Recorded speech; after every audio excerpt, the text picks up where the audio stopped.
sold the idea that financial independence is all about some number on your account statement, or even worse, that you don't qualify because of where you started out. That's just not true. It's not about some well-kept secret of the wealthy. It's about finding the right information and knowing how to apply it.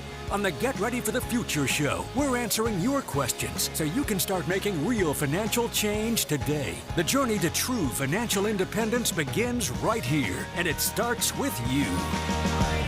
From the 6th floor of 3 Financial Center in Little Rock, Arkansas, welcome in to the Get Ready for the Future show. My name is Scott Inman, along with me, John Shrewsbury, today, helping you discover, protect, and share true financial independence. And John, it is all about the decisions you make along the way that can have a huge impact. And we've got some great questions. There's some great inflection points or decision points for these people that are sending the questions in today that if they make the right ones, they can really jumpstart their path to true financial independence. I've always said the basics of money is pretty simple. It's the psychology that trips you up. Yeah. And how you think about it and the decisions you make and how you feel about it and all that type of thing. And so we're going to jump into some questions that I think is really going to go to the heart of some psychological things today. Yeah, and we talk about retirement being more than just investments. We're not really talking too much about investments today. We're talking about strategy, how to allocate dollars, when to claim Social Security, what to do if you have just sold shares of your business and have a large amount of money, how to put that into the right places in your financial plan to make the biggest impact. So let's dive in. Our first question today is from Raven in North Little Rock, and she writes, my husband and I have 5 kids. We have $200,000 in a high-yield savings account at 3.75%. Are we beating inflation? Raven, thanks for the question. No. You're not. I mean, that's the easy answer. I think it's real easy to be fooled into thinking this if you take a very narrow approach or a very narrow look at this, John. If you look at the inflation rate, the most recent one we had was 3.3% in May.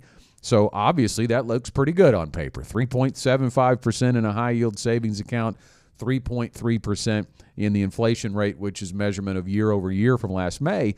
But, of course, you have to pull back into a bigger view. How long has that money been in that high-yield savings account? It wasn't that long ago that the inflation rate was hovering around 8 or 9%, and certainly you weren't keeping up then, not to mention there were other avenues that were crushing inflation. The S&P 500 in 2023 was up 24% as an example. So you may be beating it a month here and a month there, but long term, this is a lot of money. I think that's what stands out to me to have into a high-yield savings account. Well, what we haven't talked about up to now is taxes. By the time you pay taxes on that 3.75%, you're probably going backwards as far as inflation is concerned. First, let's congratulate Raven on having 5 kids and $200,000. Yes. 5 kids and $200,000 are not real good company. That's right. It just doesn't happen. So, Raven, you and your husband have done a good job. They've said no to their kids a few times. That is true. Now, let's talk about this yield thing.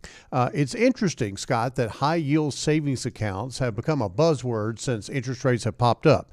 I guess that differentiates them from low-yield savings accounts, which there are a few out there. Not good marketing. But, here's what I would say, Scott. Calling your pickup truck a hot rod doesn't make it a hot rod. Right. And in this case, Raven's 3.75% is more like a bank account, not a money market account that could pay as much as 5%. Mm-hmm. So, Raven, if you take that $200,000 and you look at the variable between those two, look at the delta between those two, that 1.25% actually adds up to about $2,500 a year in interest that you're missing by having it at a 3.75% rate as opposed to a 5% rate. So that's not chump change even in this high inflationary time. $2,500 is serious money, and frankly, all you have to do is relocate the money. Now, a money market account is not FDIC insured like a bank savings account would be, but they are super safe. There's not been a lot of any instances where people have lost money in a money market account. It always attempts to hold a $1 per share net asset value, but again, it is not guaranteed. but it gives you a little bit more opportunity to make a higher yield. And so that's something that I think that we should really think about. The other thing, Scott, and you kind of alluded to this as far as this inflation thing is concerned, this is a money market account or a savings account. It should be your short-term savings. And that's not the place that you're going to try to beat inflation. You would not necessarily need to beat inflation to cover a medical emergency or something of that nature. It is really money that you're going to need on a short-term basis. There's other places that you can go to beat inflation. Yeah, and here's the thing. I think that from back to your psychology comment, you think about where rates have been prior to these raises that the Fed has made on the interest rate. It becomes more attractive because, oh my gosh, I can park this and save money and get 3.75%, whereas I've never seen that in the last 15 years, right? There hasn't been an option for that. I get that. We here at GenWealth, we've found CDs for our clients at a rate that we've never done in a long, long time because of the attractive rates. But it really, Raven, comes down to what is the purpose of this $200,000? And John talked about it. Some of that does need to be in an emergency fund, and it really doesn't matter what your interest rate. Yeah, I mean, you take advantage of a 3.75 over the low yield of a 0.5 or whatever. You can definitely do that. But how much of that needs to go in there is really the decision point you need to make. And we would say unless there is an intermediate goal or a short-term goal, a big lump sum purchase that you're going to use a significant portion of this $200,000 for, that's too much. It's too much to have in a 3.75% high-yield savings account. You need some of it, as you've talked about, for emergencies, and working your financial plan out with your financial advisor can determine how much that needs to be. And if you have 5 kids, that might need to be $20,000, $25,000. But when you go in excess of that, again, if there's nothing imminent coming that you have plans for that money, this is long-term money, you're going to be better off looking towards asset classes that have historically outpaced inflation, and that's not a high-yield savings account. And Scott, you know this from being an advisor here for a number of years. People have come into our office and have literally had money sitting aside in a high-yield savings account or any kind of savings account, but they're also carrying high-interest credit card debt. Yeah. And they just have a psychological barrier about taking this lump sum of money and going over here and vanquishing that debt. That debt could be costing you 12, 14, 16, 18% interest. And so what you're yielding over here in the high yield savings account may be 3 or 4 or 5, but if 18 is going out the door over here, you probably ought to take some of this and put it over there. I get it. It's a security blanket to people, and that's where the psychology comes in. The pain of paying that interest payment is not as great as the pain of not having that lump sum of money there just in case. Right. And nobody really needs or wants to live a just-in-case life as far as their finances are concerned. You need to have certain protections in place, and having 3 to 6 months of expenses in your emergency fund does make sense. But unless your expenses are way high, then $200,000 is just, as Scott has mentioned, way too much. Scott, let's talk about those asset classes that we could look at. Real estate and equities are the two areas that I believe have historically outpaced inflation almost all across the board. And obviously you could take 1 year or 2 years or whatever in a bad equity market and go, well, it didn't outpace inflation there. But on average, those two asset classes have outpaced inflation. Bonds don't do it. Cash doesn't do it. Things that are safe are not necessarily going to outpace inflation. Now, we don't know how old Raven is, but I would suggest to wrap this question up is to get with a financial advisor who builds a written financial plan for you, a retirement income plan, so that some point in the future you have a predetermined date that you are anticipating reaching true financial independence. And that comes down to taking some of that money, making some assumptions that if we put it into equities or other asset classes, what kind of rate of return could we potentially get on that money over a certain period of time? How much do you need to add to it to reach a certain asset level at your date of true financial independence, and know what that asset level is going to turn out to you in terms of monthly income? That really puts a lot of this in play, because then Raven has an idea of, maybe I can peel off 150,000 of this, 160,000 of this, and start to put it into retirement savings. And it doesn't have, you can't get all of that into a retirement account, right? You can't put all of that all at once into an IRA or a Roth IRA, but that's okay. You can put it into a non-retirement account that is still designated for retirement. Yeah, and let's be sure we understand the name of the game and what we're trying to accomplish here. We're trying to accomplish financial independence. And beating inflation might make you feel good, but you can't show up at the grocery store and go, hey, I beat inflation. Will that buy me some food? Right. That doesn't work that way. What you want to do is you want to be sure that you are financially independent, which means that you have the option of making income that will replace the work that you do, and you do not have to go to a job anymore. That is financial independence, and the only way you do that is with a well-constructed, very diversified financial plan.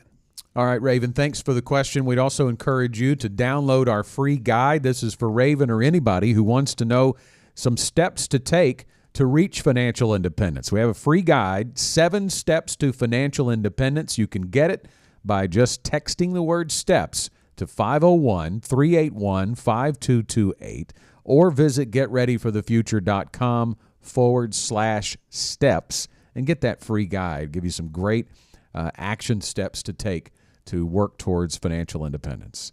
Our next question is from Charlie. I'm in my 40s and recently sold my shares of a business for $350,000. It's really the first time I've ever felt financially secure, but I want to be sure I don't miss the opportunity to make the most of this money. I've got $215,000 left on my mortgage, $20,000 in an emergency fund, and about $200,000 in retirement savings. What's the best thing for me to do with my money? Well, Charlie's got the right mindset here. When I see that word, don't want to miss the opportunity, that's what it is here. This is a huge opportunity to jumpstart your path to financial independence. John, we've worked with clients here at GenWealth who have had this opportunity. He's in his 40s. That's pretty young. I can think of a client that Tim and I have that's barely 30. She is now. She's a little over 30 now. But when she came on board with us, she was barely 30. And she had gotten in with a startup software company, right? A startup company, and then it was bought out. Yep. And she was able to benefit from that and got a huge payday on that. Her father was a client, told her to check with us, so we started working with her. And here's kind of some of the things that we worked with and what we're doing for her. The first question is, what are you going to do next, Charlie? If you sold your business, you're unemployed, right? You got to find something else you're going to do, because my guess is, looking at these numbers, you're not planning to live on, you do feel financially secure, but you're not planning on living off of those assets for the rest of your life in your 40s. I hope you're not. You're going to need to do something. So what does that look like? You know, she already had her next job, but this client we have already had her next job. She knew her income. That made things easier. But if you don't know your income, a portion of that money may need to be bridge money to get you to your next job. Yeah, and you also have to think about the taxation of that gain. Mm-hmm. If there is a gain, and the gain is actually calculated off of what is called the cost basis of those shares of stock in the company versus what you sold them for. So whatever that gain is taxable as a capital gain, and that's usually going to run about 15% unless you've got a huge income, and might bump it to 20. But likely the capital gain has already been taken care of. Let's at least assume that that's the case, and that we have $350,000 free and clear dollars. No obligation to pay taxes on those, or you've already taken care of that, and then we go from there. I think the first thing that I would want to know, Scott, is what is the interest rate on this mortgage? You know, we've just come through a period of time that were just record low mortgage rates. And I know people got used to that, and they think current mortgage rates are outrageous. Well, you know, for most of our lives, mortgage rates were in the 6, 7, 8% range. Right. So they're really not outrageous. But if you've got cheap money, if you've got a 2% mortgage or a 3% mortgage, I don't know that I would take any lump sum money and go pay that mortgage off right now. I would hold on to it. It is utilizing somebody else's money at a fairly low expense.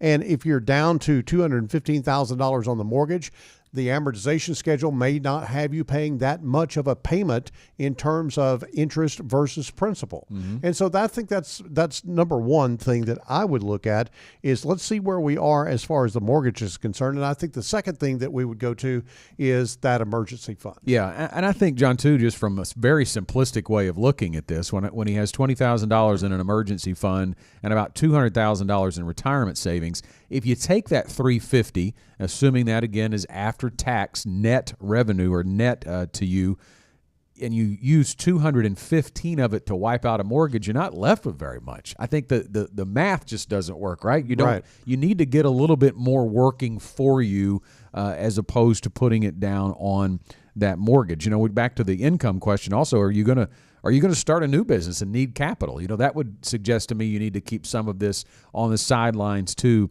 in a bank account to keep it safe too. But to John's point, what about that emergency fund? Is that the $20,000 is nice. That's a good round number. It's probably sufficient, but is it the right amount? We don't know anything about really your family situation. Are you married? Do you have 5 kids like Raven? You know, is it going to be at least 3 months of expenses for you if you are not working? Maybe your wife works and maybe that's already covered, so it's not really a significant point. But we do like having 3 to 6 months of expenses. That's the optimal amount to have in your emergency fund, especially if you've just sold out your shares of a business and are currently unemployed. But then the next step would really be to prioritize here your financial independence. Let's talk a little bit about retirement. Some questions to consider. When do you want to retire? How much income will you need when you plan to retire? How much will your Social Security be? And any pension money if you potentially have that somewhere in your past work life. And then also, how much are you saving for retirement? Your contribution rate currently. We know you have $200,000 in retirement savings. If you currently don't have any income, you're not putting anything additional into that. So you probably want to certainly consider putting a portion of that $350 into jump-starting your retirement savings. And those scenarios can be worked through by building a plan. And that's kind of what it all comes back to, is get a retirement income plan built so you can get some answers to the questions we just threw out there. Scott, I think that along with that, if you think about taking $200,000 of that $350,000 and shoving it toward retirement, if you take the rate of return on average of the S&P 500 at 10%, that means that money will double 2 more times before you hit 60 years old.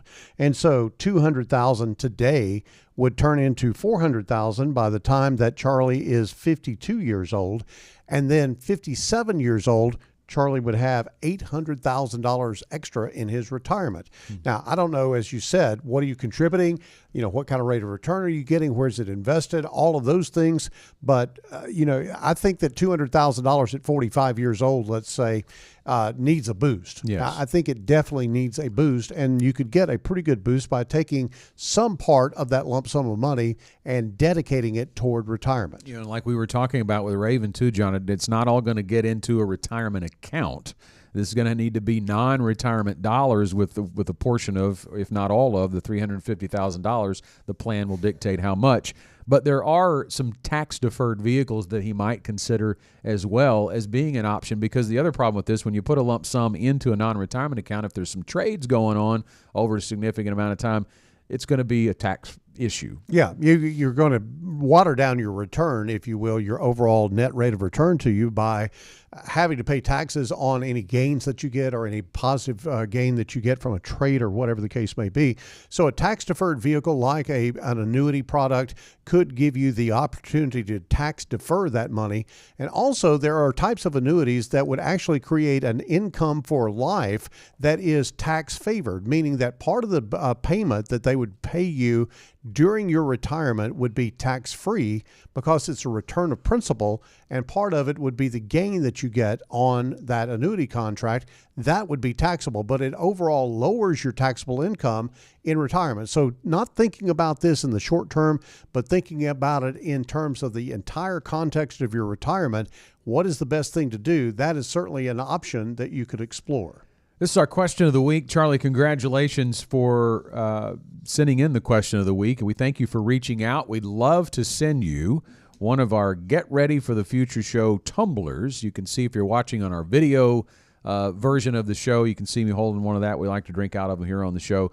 We will send you one if you just send us an email. Send it to claimitshow@getreadyforthefuture.com. And if you have a question for us, and would like to maybe be the question of the week and get one of those tumblers, call or text those questions to us. The number is 501-381-5228. You can leave a voicemail. We could use the voicemail on the air as we've done in the past. Or if you just feel more comfortable texting, we can certainly get it on that way. You can also send us an email to show@getreadyforthefuture.com. Absolutely. And one of our longtime viewers, Laverne Emerson, one of our longtime clients, is on the Facebook Live feed today. She says, love y'all. Doesn't have a question, but it's nice to have that constant viewership out there. And we love to interact with you on Facebook Live. We've got people monitoring the questions there. So if you've got a question, they'll get it to us on the air, and we will be able to pass that along in terms of our answers to you. All right, next up on the show, Melvin from Little Rock. I'm 63 and retired to watch my grandkids. My spouse, 65, and I have $1.2 million. When should we claim Social Security? Should we live off of our 401k money for the next few years and claim as late as possible? Melvin, thanks for the question. This is always something that we work with on our clients or with our clients when building their retirement income plan. Will they receive a Social Security claiming strategy? And it is very important, John. Claiming Social Security is a decision. I think this is the problem with a lot of folks when they start determining when they're going to take it is a decision they are tempted to make in a vacuum. In other words, solo. Just when does it feel right? Or when will I, even this much, when will I make more money? When will I make the most money? Of course, greatly determines on how long you're going to live. It is not a decision that should be made in a vacuum. It needs to be part of your overall retirement income plan. How does it fit? And so we would ask more questions of you, Melvin. The first thing that stands out to me is you say your spouse is 65. Is she retired? We're assuming she is, but is she still working? Are there other sources of income to consider other than 401k and Social Security? Because here's the deal. How much monthly income do you need to pay the bills? Your required income in retirement needs to be met with guaranteed income sources. You do not want your basic lifestyle to be subject to market volatility. So we need to build in some level of guaranteed income to make sure the bills are paid.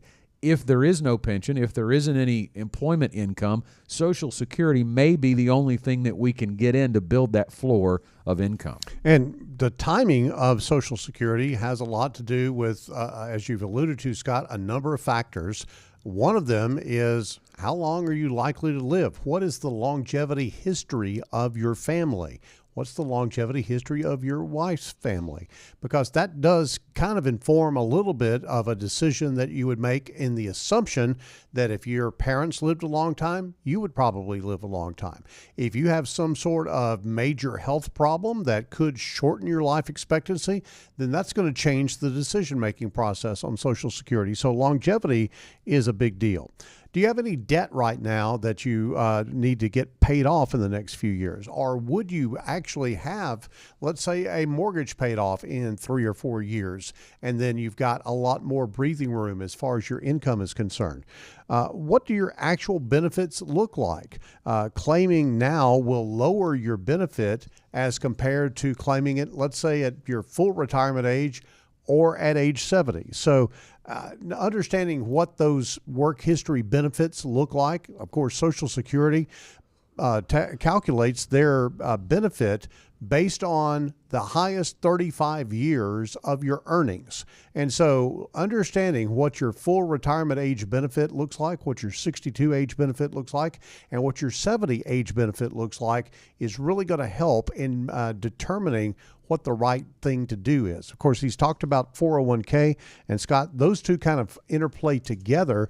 What you don't want to do is you don't want to eat up all of the 401k and just be living on Social Security. Right, and sometimes that does take the stress off of those assets. $1.2 million is a lot of money. You probably wouldn't use it all if you delayed your Social Security and lived off of just that 401k, but it certainly can create more longevity, if you will, out of your assets during your lifetime if you can get in some money from Social Security and not have to take everything from the 401k. And then one final point on this question, he mentions it is in the 401k. I do think knowing his options here would be good to talk about. There are options for you to not leave that money in your 401k. And the reason I say that is how is it invested?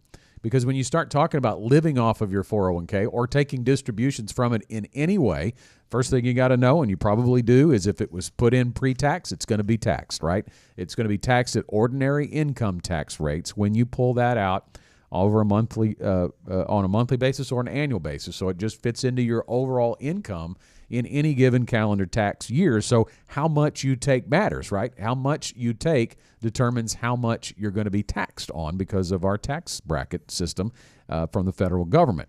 Go ahead, Scott. I was also going to say that legacy is a big deal here, and you don't think about Social Security in terms of legacy, because when both of the participants in Social Security pass away, Social Security doesn't keep paying anybody. But the preservation of some of that 401k money can create a legacy down the road for children, grandchildren, whatever the case may be. He retired to watch his grandkids. Yeah. I feel certain that Melvin probably loves his grandkids and would like to leave them something. How you handle that 401k plan really is, yes, it does affect your income right now. It affects your right now strategy as far as retirement income is concerned, but it also affects downstream the legacy that you would leave. Scott, I've got a recommendation for Melvin.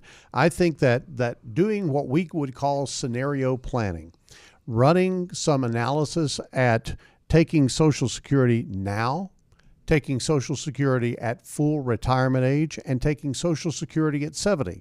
Now, those are not all of the options that Melvin might have in this scenario. As a matter of fact, each month he's got a different option, and so you could look at it. It's incremental on a monthly basis, but he could look at it on a number of different settings.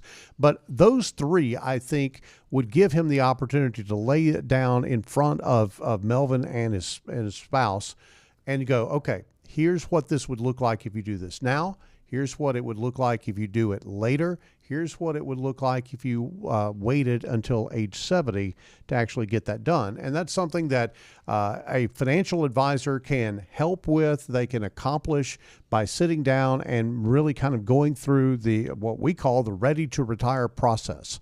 And running those scenarios are pretty easy for us to be able to do, and it's a pretty easy decision from that point forward. Yeah, if Melvin would like to, or anyone listening or watching today would like to go through the GenWealth Ready to Retire process, the first step is to call 866-653-PLAN. That's 866-653-7526 to make an appointment with the GenWealth financial advisor. The first appointment is free. It's just a conversation. Doesn't cost you anything. And we'll tell you a little bit more about our process. And if it works, that we would like to work with you, or you'd like to work with us, if we're a good fit for you, we could move forward beyond that first appointment. Time for our final question on today's show. George from Bauxite. I'm 57, single, and have $109,000 left on a mortgage with a 3.75% rate. I have $240,000 in a Roth IRA, $170,000 in deferred compensation plan, and $260,000 in a savings account.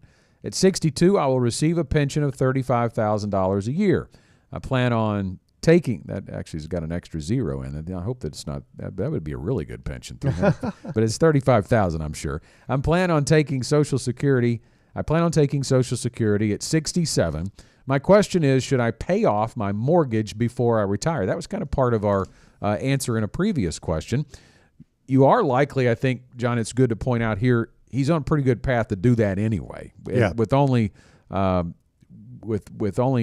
57 and $109,000 left on the mortgage with a very low interest rate, if you don't do much else but make that monthly payment, it's probably not going to be too far into retirement that he's done. But it's worth considering. Let's talk a little bit about it. Well, I would just hesitate to throw that lump sum of money at something that you're only paying 3.75% interest on, and very likely at that low balance, you're not paying a whole lot in terms of dollars in interest. Sort of the same scenario in one of our previous callers, or one of our previous questions. Scott, I think that when you think about a mortgage, it's front loaded. at the front end, you pay the most in interest. You can take a look at an amortization schedule and you're almost paying 100% of your payment to interest early on. Later, you're paying very little. So I think that is probably addresses the mortgage question. You have a pension and Social Security income that will likely create a very, very nice floor for you as far as guaranteed income is concerned. I would say that in this savings account, you've got about somewhere in the neighborhood of about 10 to 15% of that money could be left there for emergencies, and then you can put the rest to work as far as your retirement is concerned. Yeah. Very much like our previous question that we had on this, Scott. Yeah. I think it's really one of those things that it is not just the here and now that you've got to look at. Yes, paying off that mortgage would be a big, huge step toward financial independence. But is it required? Is it necessary that you do that? And in context of everything else that you've got going on, is it a good idea? And you really don't know that until you dig down into what kind of income that George might be needing in retirement. Yeah, because again, that income is going to take us back to, depending on when you start taking distributions from your assets, it will determine a monthly income amount for you. Are you going to have enough by using all of the dollars, by using most of the dollars? That would help us determine if you've overfunded retirement by chance and you are not going to need all of the dollars, then maybe you could accelerate your mortgage payments. But I think that's the prioritization that needs to take place. Building the plan first to determine your date of financial independence.